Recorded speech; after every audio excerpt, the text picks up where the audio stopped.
Curtis from Waterloo, Ontario, Canada. When talking about AEW, people often talk about how they have one of the greatest wrestling rosters ever assembled.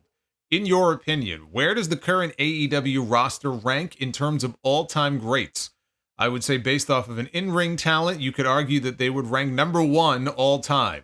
In terms of talent being over or characters, you could say that some of the Attitude Era rosters were the greatest of all time. In your opinion, is this current roster the best one ever assembled? Any answer I give is going to be nitpicked to death because people will have different definitions of what makes the greatest roster.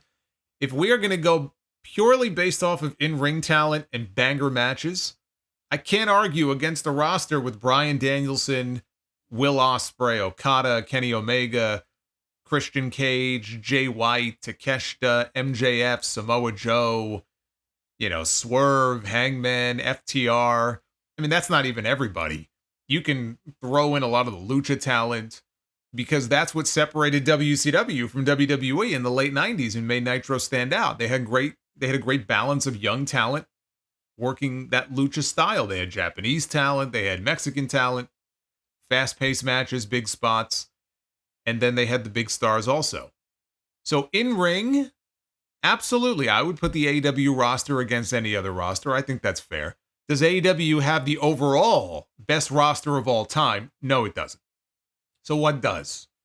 The WWE roster in that 2002 to 2003 period was stacked. I mean, they had Austin, Rock, Triple H, Shawn Michaels, Hulk Hogan, Ric Flair, Jericho, Angle, Benoit, Eddie, Brock Lesnar, Undertaker, Booker T. You had somebody like Edge who was on the ascent, as were John Cena and Randy Orton. They were still very young, but it was a great blend of old and new. So not only did you have a ton of great in-ring workers, but you had a ton of star power as well. So these guys were stars. I mean, these guys were over. They drew big. They had it all. The late 90s WCW roster was also stacked.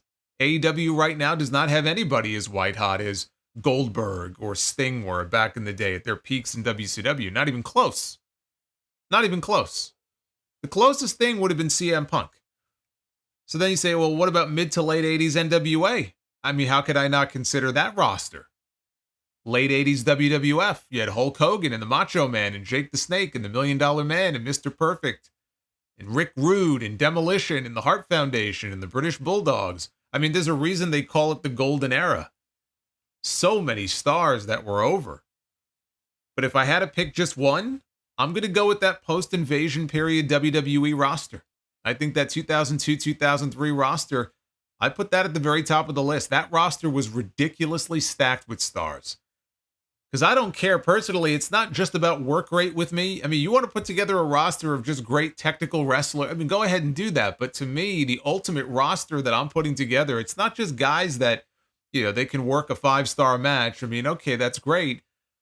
I want stars. I want guys that, are charismatic and can work. I want a mix of, again, the stars and the people who can work that faster pace. You get a good blend of all that, and you put them all together, and you have the greatest roster.